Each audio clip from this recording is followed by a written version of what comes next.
Oke teman-teman, kali ini langsung saja ya tes Sienta pakai tipe mode Tiptronic ya.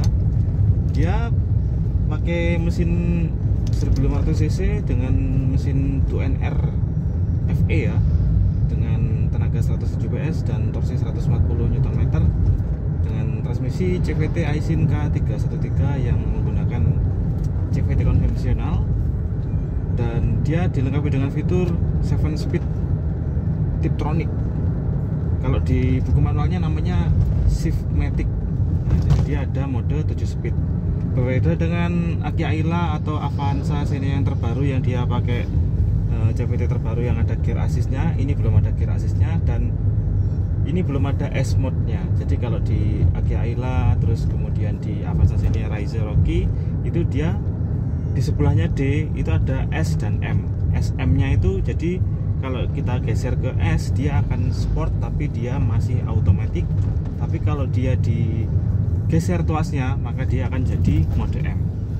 Itu mirip sama dengan Jazz ya. Jadi Jazz itu DS, S-nya itu kalau Tiptronicnya nggak dipencet, dia akan mode sport. Jadi dia modenya tetap otomatis tapi dia lebih responsif. Kalau di Sienta ini nggak ada, jadi cuma ada D dan M. M-nya itu langsung ke manual, jadi nggak ada mode S-nya. Jadi agak susah saat kita mau lebih sporty, karena sportinya hanya ada di mode M-nya aja. Oke, sebenarnya untuk Sienta ini 0 ke 100-nya baik mode D dan M itu sama-sama di 12 detik ya, 0 ke 100-nya, dan 0 160 km/jam-nya di 30 detikan. Jadi cukup impresif sebenarnya untuk larinya. Cuman karena suaranya CVT itu ngeden, jadi kesannya itu lemot. Dan memang ada delay sedikit saat kita kickdown, itu tidak sesigap ada konvensional. Namun karena ada mode Tiptronicnya, jadi bisa dikompensasi dengan cara mode manualnya. Tapi mode manual itu cenderung boros ya teman-teman, karena dia nggak bisa keep RPM di 1. Jadi dia itu minimum RPM-nya di 1,5 lebih. Jadi kita paksa shift up, dia akan nggak mau, akan cancel. Jadi untuk mode manual cenderung boros, sudah pasti boros, karena kita bisa lihat di real time AVG-nya itu selalu lebih boros daripada saat mode CVT-nya. Jadi saya pun juga jarang ya pakai mode manual, kecuali saat lagi lari-larian atau turunan atau segala macam. Saya pakai modenya malah di D. Bahkan lari-larian pun itu cenderung di D, karena untuk mode manualnya sangat berat, lebih enteng di mode CVT-nya, karena power mesin dari Sienta ini dia di RPM 3 ke atas. 3 ke bawah itu tenaganya sangat loyo. Jadi yang di manual pun, yang manual asli itu 6 speednya pun tetap nggak bisa ngatasi loyonya di Sienta ini. Bahkan dibuat rapat banget rasionya, dan serapat itu pun itu masih loyo, karena ya tadi tenaganya RPM 0 sampai 3 itu tenaganya sangat berat, hanya bisa untuk berjalan. Begitu juga di tanjakan ya teman-teman. Jadi yang versi manual itu cenderung harus sering downshift untuk menjaga tenaganya, kalau nggak gitu mesinnya akan mati. Jadi untuk tanjakan yang CVT lebih safety, lebih aman dan lebih enteng, tapi CVT-nya bisa overheat saat kita endurance tanjakan seperti di Gunung Bromo dan segala macam. Tapi kalau sejenis Kintamani Bali, terus kemudian Taman Safari masih kuat. Tapi kalau arah Bromo via Tumpang nggak kuat. Tapi kalau Bromo via yang lain insya Allah masih kuat. Jadi plus minus ya.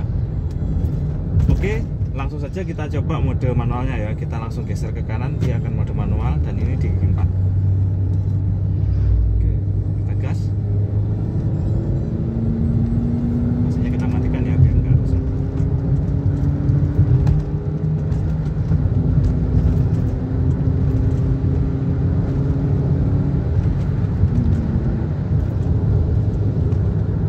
Ya, kesan loyonya sudah tidak ada, tapi kalau kita lihat dari speedometernya itu berat juga naiknya.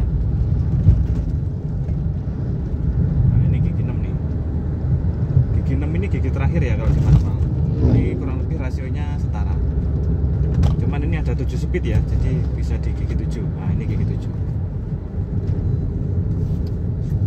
Kalau Kalau misalkan nih kita paksain ini di gigi 6, dia turun sendiri kan. Nah ini turun lagi nih dia. Nah ini 5, ini 4, 3, 2, 1, dan dia turun sendiri teman-teman. Nah ini di gigi 1 dia. Nah ini tetap 1, dia nggak akan pindah ke 2 sebelum kita shift up. Gigi satunya tenaganya kuat kayak manual ya, kuat dong. Kita coba gas ya. Nah ini gigi 2. Tapi misalkan kita nggak pindah, dia akan pindah sendiri teman-teman. Jadi setelah dia redline dia akan pindah sendiri.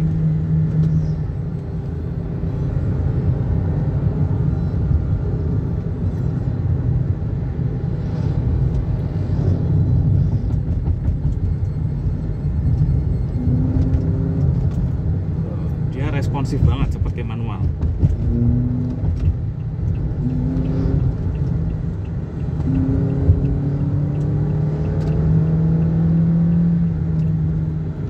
Buat seruntulan lebih enak.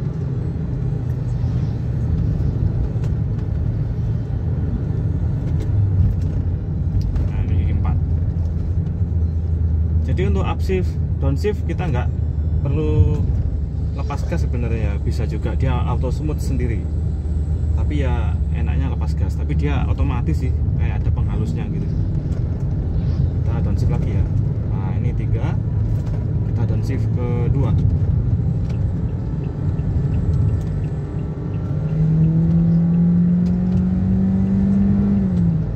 Nah dia up down sendiri.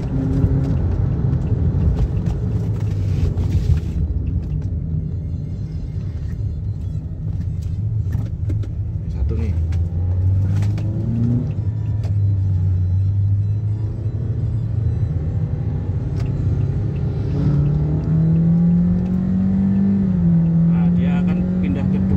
Sendiri. Saat dia sudah redline dia akan pindah sendiri.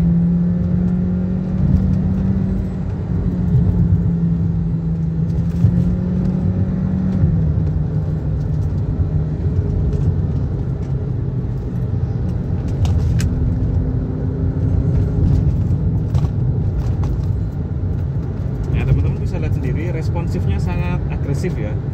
Menurut saya sudah sangat cukup ya. Kalau untuk 1500 cc dan mobil sebesar ini larinya jauh dari kata lemot. Cuman itu tadi ya, jatuhnya akan jadi boros banget karena dia akan ngegerung.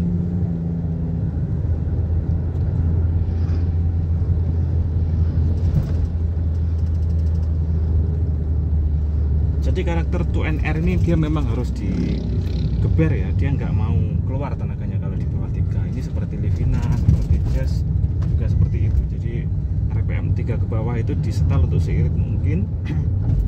Kemudian 3 ke atas baru tenaganya dikeluarkan.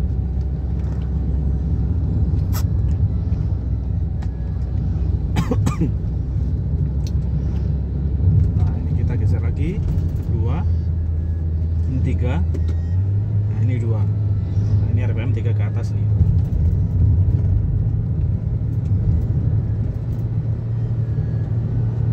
Dia standby seperti manual banget.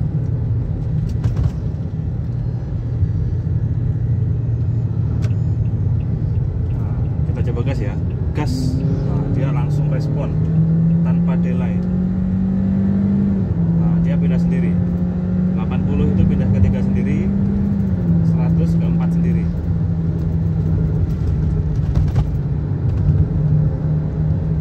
Jadi kalau mode manual dia responsifnya itu delaynya 0.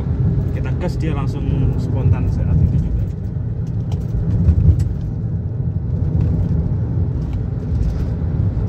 Gas, nah dia kan tanpa delay. Gas. Tapi tetap berat ya kalau kita di gigi 4, harus di gigi 3.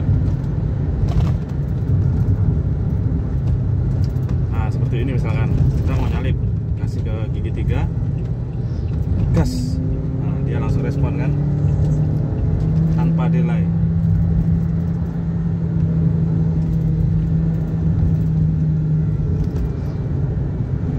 Nah, kita gas, ya kan dia langsung respon.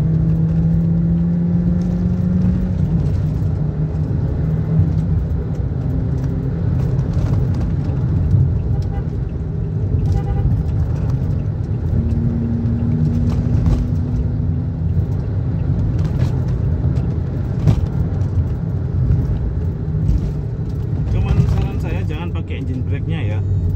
Meskipun dia bisa engine brake tapi kasihan CVT-nya. Tetap pakai rem aja karena rem lebih murah daripada CVT-nya. Meskipun CVT-nya Toyota terkenal sangat bandel, dia bisa diturboin dan masih kuat, tapi ya tetap ya sebandel-bandelnya CVT jangan samain sama ini.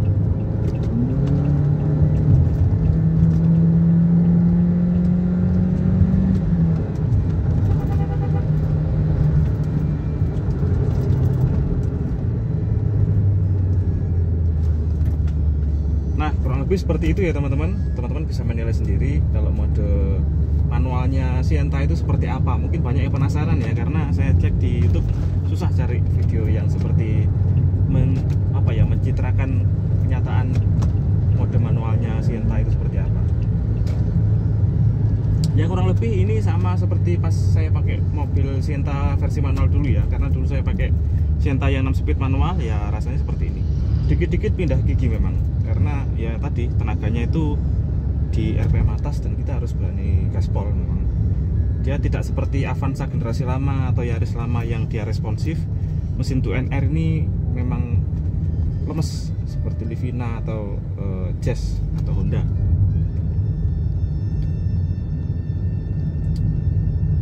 Cuman buat teman-teman yang pakai CVT, saran saya jangan sering seperti itu karena akan mengurangi durability. Meskipun teman-teman ganti oli secara rutin dan filter secara rutin, saran saya tetap pakai secara normal saja. Ini pun saya cuman menambahkan aja ya. Jadi saya sehari-hari itu malah di mode D.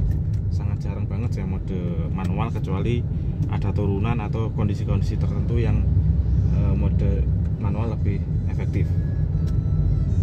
Nah, ini saya balikin ke D tanpa harus berhenti ya. Jadi kita bisa bergeser mode itu setiap saat, tidak harus berhenti dulu. Oke teman-teman, terima kasih telah menonton. Jangan lupa tonton video-video saya lainnya. Dan ini mau diganti oli maticnya serta filter strainernya atau filter maticnya. Kemarin sudah saya belikan di Batam, itu harganya di 150.000. Terus kemudian olinya ini mau beli di Toyota sekitar 500 ribuan. Tonton next episode ya, seperti apa kondisinya Sienta setelah 100 ribuan kilometer ya. Ini sudah 90 sekian, anggap saja 100 ribu. Nanti kita videokan seperti apa isinya matic dari Sienta setelah 100 ribu kilometer. Oke teman-teman, terima kasih telah menonton.